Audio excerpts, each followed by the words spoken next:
O mar estava inquieto naquela manhã. O céu carregado refletia na superfície como um espelho cinza e turbulento, e o vento cortava como lâmina fria. A embarcação avançava lentamente, rasgando as ondas, carregando um punhado de homens vestidos com macacões laranja. Entre eles estava Alexandre Moreau, mãos algemadas, olhar fixo no horizonte, tentando ignorar o som metálico das correntes que o prendiam ao banco. A cada metro percorrido, a sensação de isolamento aumentava. Não havia terra à vista. Apenas a imensidão azul-cinza e a promessa silenciosa de que não havia volta. O destino era um lugar que poucos conheciam e nenhum prisioneiro havia deixado para contar a história.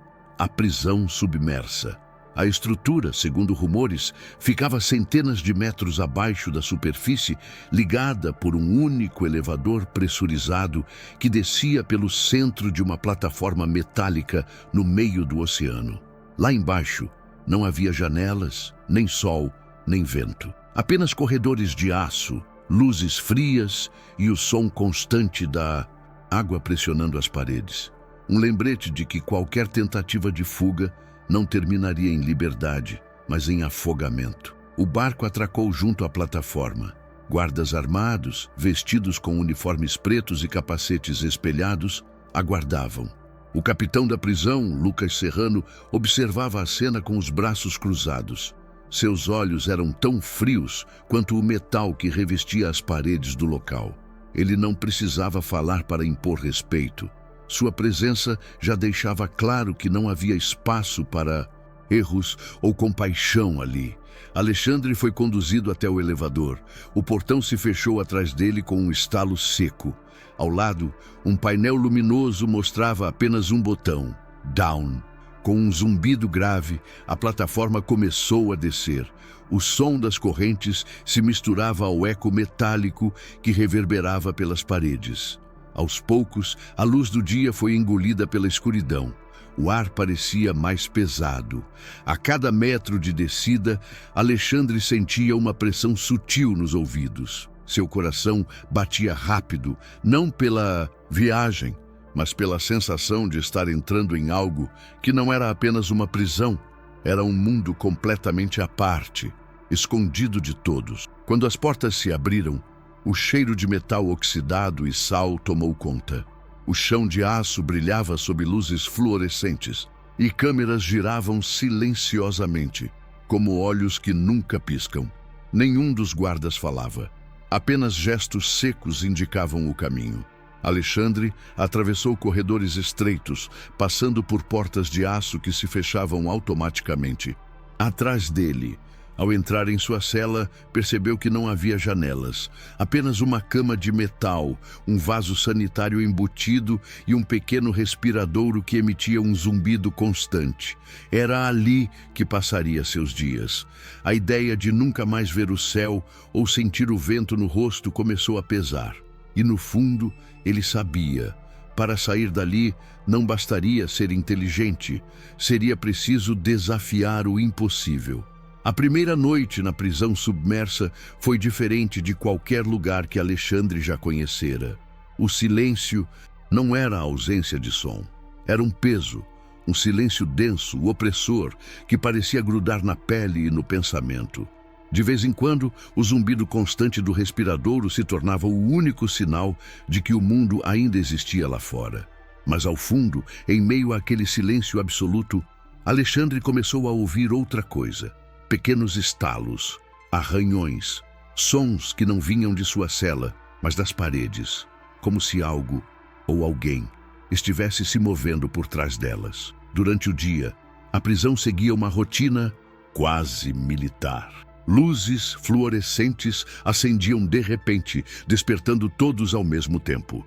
Os prisioneiros saíam de suas celas para uma contagem rápida e silenciosa. Guardas, sempre armados, observavam cada passo, mas não havia gritos, nem insultos, apenas ordens secas. Alexandre notou algo curioso. Ninguém conversava muito, nem mesmo nos momentos de refeição. Havia uma espécie de regra não escrita. Quanto menos você fala, mais tempo sobrevive. e esse clima de silêncio coletivo o incomodava. Em outras prisões, ele sabia, o barulho era inevitável. Aqui parecia haver um pacto de mudez. À noite, de volta à cela, o silêncio voltava a pesar, até ser quebrado. Na segunda noite, Alexandre ouviu de novo os estalos e arranhões. Dessa vez, eles eram mais claros, mais próximos. Ele encostou o ouvido na parede gelada e percebeu que não era apenas ruído mecânico, era cadenciado, como se fosse uma comunicação. De repente, 3 batidas. Pausa. Mais 3 batidas. Uma pausa mais longa. E então, batidas 4. rápidas. Alexandre recuou. Seu coração acelerou. Ele não entendia o padrão, mas sabia que não era coincidência. Na manhã seguinte, tentou discretamente observar as paredes da prisão durante o percurso para o refeitório. Percebeu que algumas tinham pequenas manchas de ferrugem em lugares incomuns, como se houvesse umidade por trás delas. Não parecia algo normal para uma estrutura supostamente hermeticamente segura. Enquanto comia, um homem na mesa ao lado o observava fixamente. Um prisioneiro de rosto marcado, com uma cicatriz profunda atravessando a sobrancelha. Sem tirar os olhos de Alexandre, ele bateu levemente com o garfo no metal da bandeja. 3 vezes, pausa, 3 vezes, pausa, 4 vezes. Era o mesmo padrão de batidas da noite anterior. Naquele momento, Alexandre entendeu 2 coisas. Alguém estava tentando se comunicar com ele, e aquele silêncio absoluto da prisão não era por acaso. Era uma forma de impedir que sons como esses se espalhassem. Mas o que aquelas batidas queriam dizer? E mais importante, por que alguém arriscaria quebrar a regra de ouro dessa prisão? Alexandre sabia que precisava descobrir. O silêncio, afinal, não estava apenas gritando, ele estava chamando. Alexandre Moreau não era um homem comum, mas também não era um herói de filme.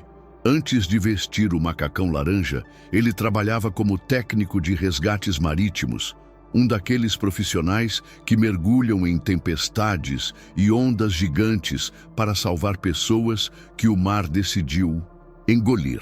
Essa experiência havia moldado 2 coisas nele: a resistência para suportar o impossível e a habilidade de manter a calma quando tudo parecia perdido.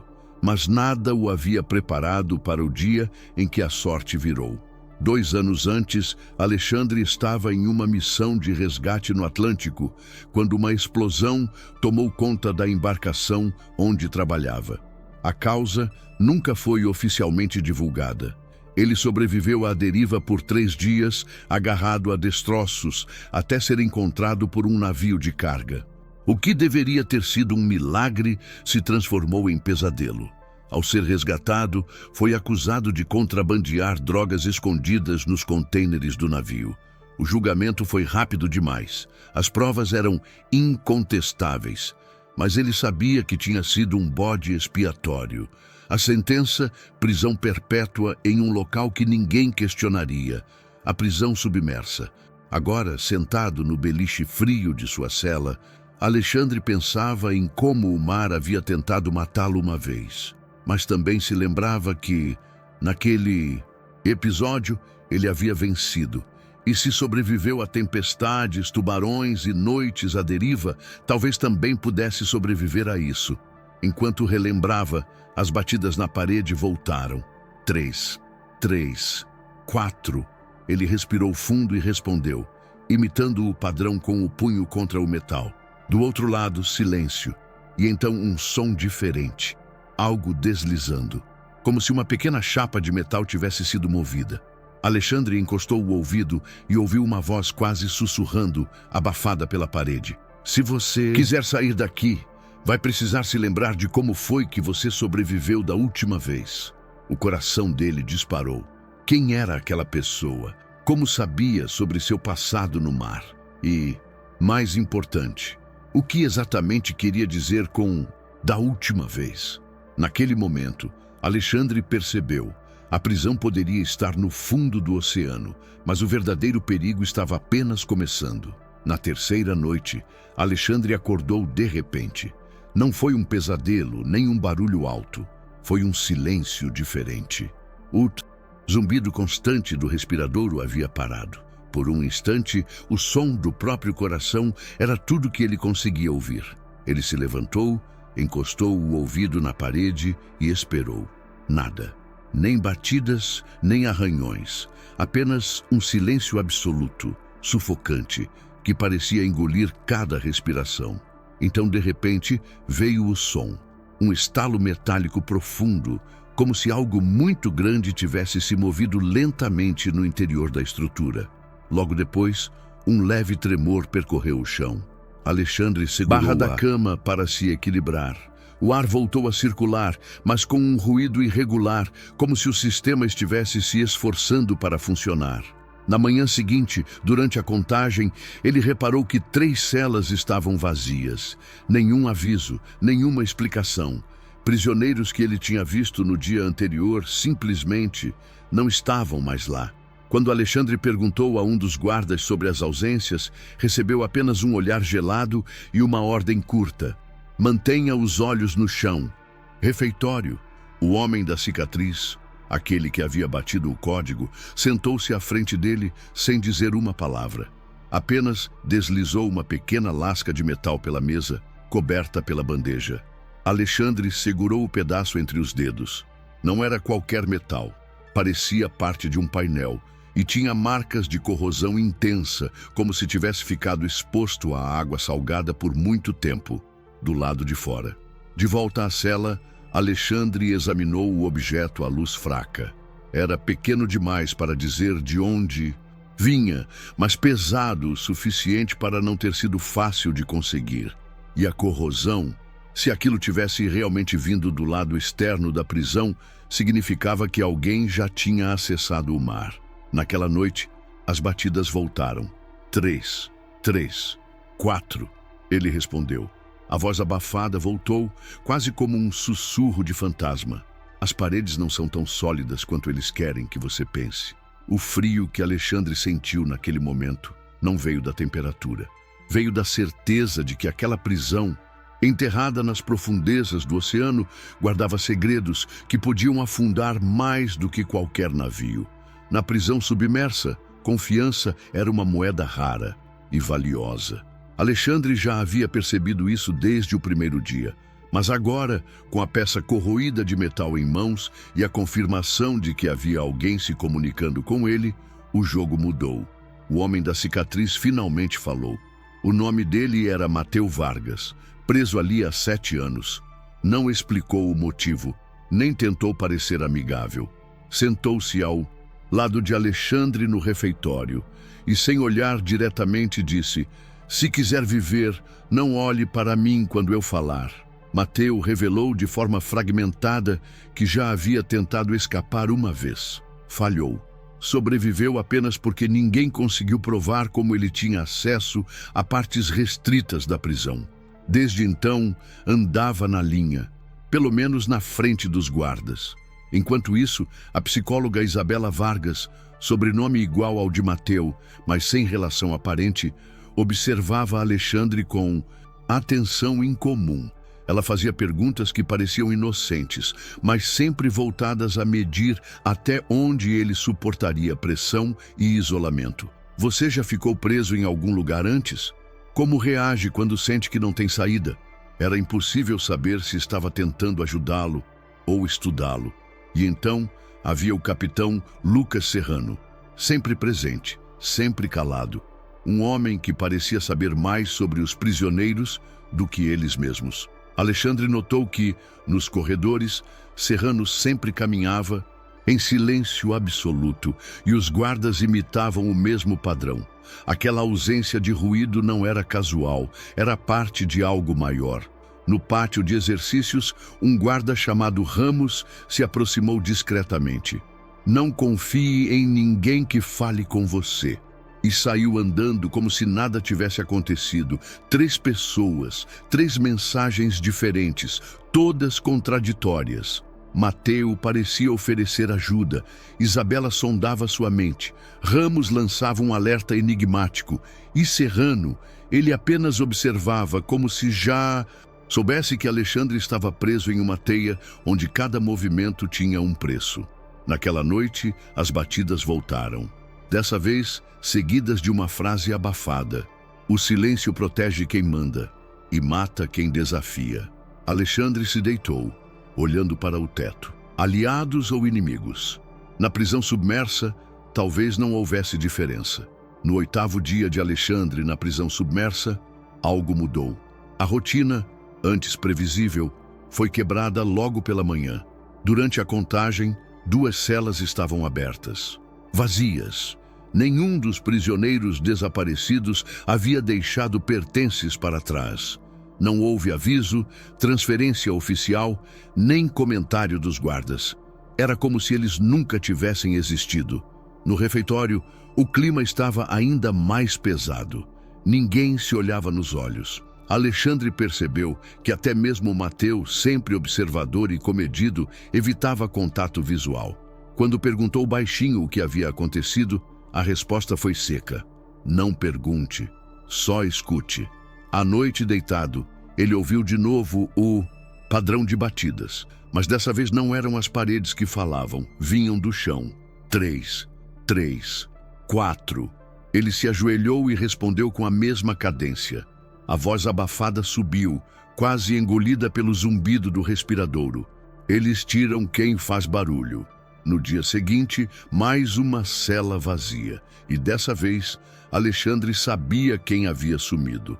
O guarda Ramos, aquele que o havia alertado para não confiar em ninguém. A prisão, aparentemente, engolia não apenas prisioneiros, mas também seus próprios funcionários. Ele começou a reparar em detalhes que antes não percebia.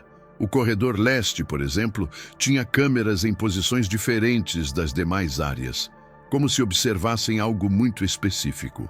A cada 2 dias, guardas transportavam caixas metálicas lacradas para um elevador secundário, diferente do que levava até a superfície. Esse elevador descia ainda mais. Mas para onde? Mateu quebrou o silêncio dias depois. Se alguém desaparecer, significa que chegou muito perto da verdade ou que já descobriu demais. Alexandre sentiu um nó no estômago. Talvez seu tempo estivesse correndo mais rápido do que imaginava. E se quisesse escapar, teria que agir antes que se tornasse apenas mais um nome apagado da memória daquela prisão e do mundo. A prisão submersa era um labirinto. Alexandre já tinha decorado o trajeto entre sua cela, o refeitório e o pátio de exercícios. Mas era claro que havia muito mais além dos corredores que os prisioneiros podiam percorrer. As portas trancadas, as câmeras em posições estratégicas e os guardas que pareciam aparecer de lugares improváveis eram pistas óbvias. Havia áreas ocultas, e se houvesse passagens que levavam a algum ponto fora do alcance das câmeras, talvez houvesse uma rota para a liberdade. Naquela manhã, durante o transporte de prisioneiros para a lavanderia, um detalhe chamou sua atenção. No corredor leste, ao lado de uma porta metálica sempre trancada, havia um painel de ventilação. Nada de especial à primeira vista, exceto que a grade estava coberta por uma fina camada de sal cristalizado. Para Alexandre, que passara anos no mar, aquilo era um sinal claro. O ar vindo dali tinha contato direto com a água do oceano.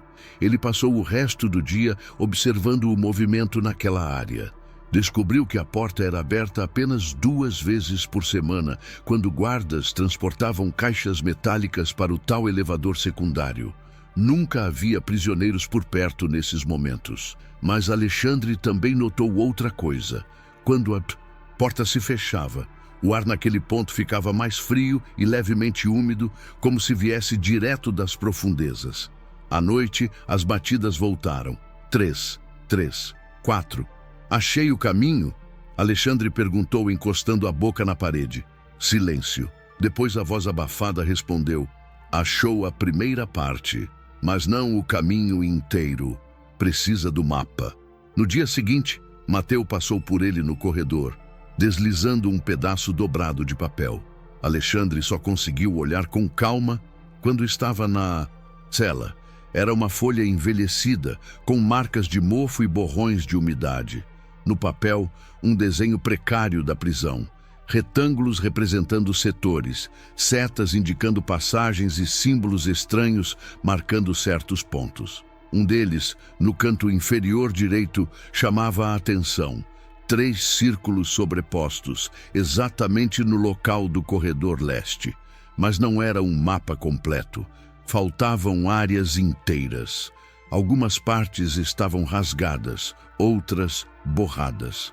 Alexandre sabia que se quisesse completar aquele mapa, teria que explorar a prisão sem ser visto. Algo que exigiria tempo, observação e talvez mais aliados.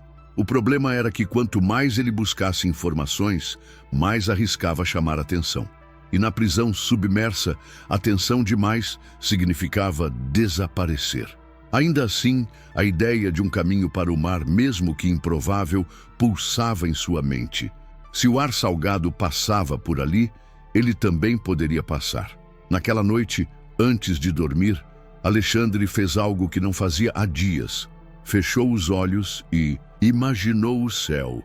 Se quisesse vê-lo de novo, teria que transformar aquele pedaço de papel incompleto no seu bilhete de saída. O jogo havia mudado, e agora ele tinha um objetivo claro: encontrar cada parte faltante do mapa, custasse o que custasse. Completar o mapa se tornou uma obsessão. Alexandre sabia que estava se arriscando cada vez mais, mas cada pequeno avanço alimentava a esperança de escapar. Nos dias seguintes, observou rotas de guardas, memorizou horários de movimentação de caixas e percebeu que alguns setores da prisão eram sistematicamente evitados, como se esconder algo fosse mais importante do que manter prisioneiros sob controle. Foi nesse período que Isabela, a psicóloga, pediu para conversar com ele em particular. No consultório, iluminado por uma luz fraca e cercado por paredes de aço, ela largou a prancheta e disse: "Eu sei que você anda fazendo perguntas." Alexandre tentou se manter calmo, mas Isabela continuou: "Aqui, perguntas custam caro. Algumas custam mais do que a própria vida." Antes que ele pudesse responder, ela deslizou discretamente um pedaço plastificado sobre a mesa. Era um fragmento do mesmo tipo de papel do mapa, mas protegido contra a umidade. Alexandre reconheceu de imediato o mesmo traço tremido dos símbolos e setas.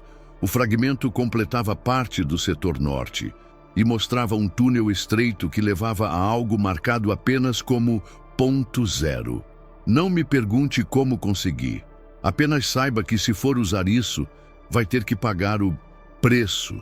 E qual é o preço? Não sei.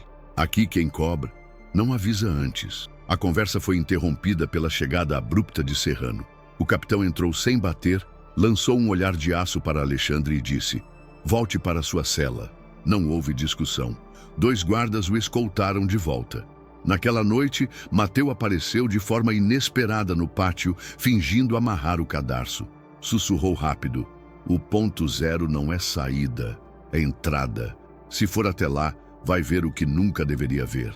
O dilema corroía Alexandre. Se o ponto zero era um ponto de entrada, significava que algo, ou alguém, vinha de fora para dentro. E isso mudava tudo o que ele pensava sobre a prisão.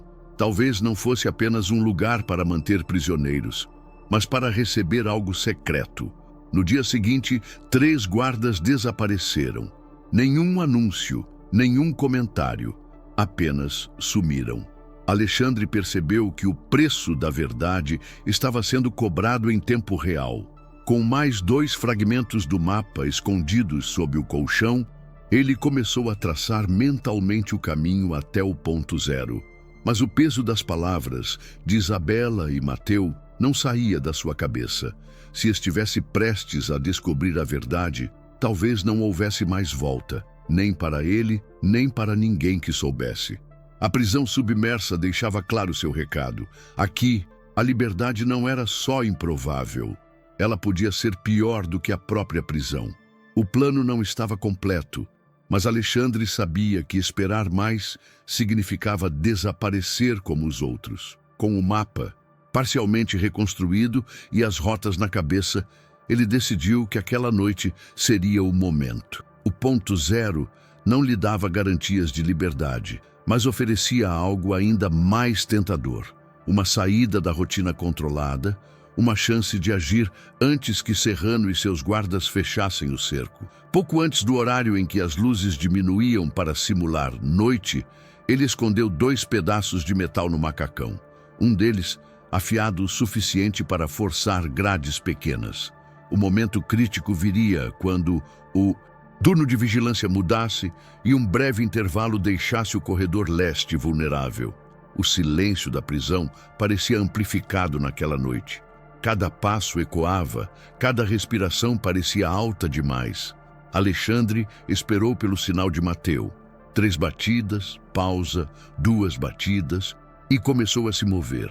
Passou por trás de uma pilha de caixas no depósito e encontrou o painel de ventilação salgado.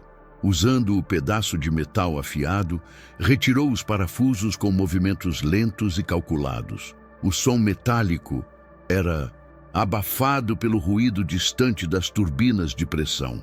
Atrás do painel, um túnel estreito se abria, com paredes de aço cobertas por crostas brancas de sal. O ar era mais frio e o som do mar, abafado mas presente, chegava como um murmúrio distante. Alexandre entrou de lado, arrastando-se com cuidado. O espaço era tão apertado que cada movimento raspava seu ombro contra o metal. A claustrofobia era sufocante, mas ele sabia que parar não era opção. Depois de alguns metros, encontrou a primeira bifurcação, exatamente como no mapa. Seguiu pela rota da direita, que levava a uma escada vertical. O metal estava úmido e escorregadio, mas subiu rápido, guiado pela lembrança das linhas borradas no papel. Ao chegar ao topo, encontrou uma grade com fechadura simples. Usando o segundo pedaço de metal, forçou o trinco até ouvir o clique libertador. Atrás da grade, o cenário mudou. Um corredor mais antigo, com canos expostos e luzes piscando. Era claro que essa parte da prisão não recebia manutenção há muito tempo. Alexandre caminhou rápido, atento a cada som. Foi então que ouviu vozes. Não eram guardas conversando, eram murmúrios, como uma oração em coro, vindos de algum ponto adiante. Seguindo o som, chegou a uma sala ampla, iluminada por luzes avermelhadas. No centro, 3 guardas e 2 homens que ele nunca tinha visto observavam um grande tanque cilíndrico cheio de água turva. Dentro do tanque, algo se movia lentamente. Era grande, mas a visão distorcida pela água e pelo vidro não permitia identificar. Alexandre sentiu um arrepio na espinha. O ponto zero não era apenas um ponto de entrada. Era um lugar onde algo entrava e ficava. Sem tempo para entender, um dos guardas se virou e quase o viu. Alexandre recuou, prendendo a respiração, e voltou para o corredor. Seguiu pelo caminho oposto, até chegar a uma porta metálica circular, como a escotilha de um submarino. Ao girar a trava, um sopro de ar frio e salgado invadiu o espaço. Do lado de fora, um túnel de manutenção submerso levava até uma saída no casco da prisão. Ele entrou no túnel e começou a avançar, com a água subindo aos poucos. Mas antes que pudesse chegar ao final, o som de um alarme estridente cortou o silêncio. Luzes vermelhas começaram a piscar, refletindo nas paredes molhadas. A água agora batia em seu peito. Atrás dele, passos pesados ecoavam. Os guardas haviam descoberto. Com a respiração acelerada, Alexandre empurrou a última porta. O peso da pressão fez o metal ranger, mas ela cedeu. Uma explosão de bolhas o envolveu quando mergulhou no mar gelado. O corpo reagiu instintivamente, tentando subir. Mas ele sabia que precisava nadar na horizontal para se afastar da prisão antes de emergir. A corrente era forte e a escuridão quase total. A única luz vinha de um ponto distante acima, o luar filtrado pela água. Cada braçada parecia mais pesada. A pressão esmagava seus pulmões. O frio entorpecia seus membros. Mas a ideia de ser arrastado de volta o fez continuar. quando finalmente emergiu, o ar entrou em seus pulmões como fogo. O som do mar aberto era ensurdecedor comparado ao silêncio da prisão. Mas antes que pudesse comemorar, ouviu o som distante de motores. Não sabia se eram barcos de patrulha ou apenas navios passando. Mas no fundo, sabia que sua fuga ainda não estava completa. Ele havia deixado a prisão, mas o abismo agora era muito maior do que as paredes de aço. O mar aberto deveria ser liberdade. Para qualquer outro homem, emergir daquela prisão submersa significaria vitória. Mas para Alexandre, a sensação era de estar apenas em uma parte diferente do mesmo pesadelo. O som dos motores ficou mais claro. Ele virou o corpo na água, tentando identificar a direção. Entre as ondas, luzes se moviam rápido, holofotes varrendo a superfície. Não havia tempo para descansar. Alexandre mergulhou novamente, controlando a respiração, e nadou em direção a uma mancha escura no horizonte.